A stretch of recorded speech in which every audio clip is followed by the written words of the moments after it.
పరిశుద్ధుడా, ప్రేమ కలిగిన తండ్రి, ఆయా సమతాన్ని మీరు జ్ఞాపకం చేసుకోండి ప్రభువా. బిడ్డను మీ చేతులకు అప్పగిస్తూ ఉన్నాను.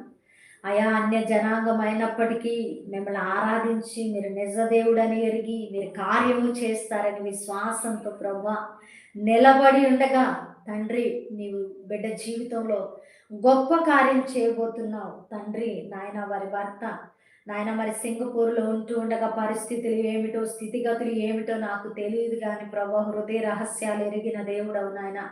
ఆ కుటుంబాన్ని యేసు నామంలో తిరిగి కట్టండి ప్రభువా. ఆ బిడ్డ ద్వారా నాయన ఆ యొక్క అనేక జనాంగాలు వారి కుటుంబము రక్షించబడడము మీ చిత్తమై ఉన్నది. అనాది సంకల్పంలోనే మీరు ప్రణాళిక వేసి బిడ్డను నిర్మించారు. ఆ సంగతులు రాబో కాలంలో మేలుకరమైనవే అని ఆ బిడ్డ గుర్తించి నిలబడ్డానికి సహాయం దయచేయండి అయా.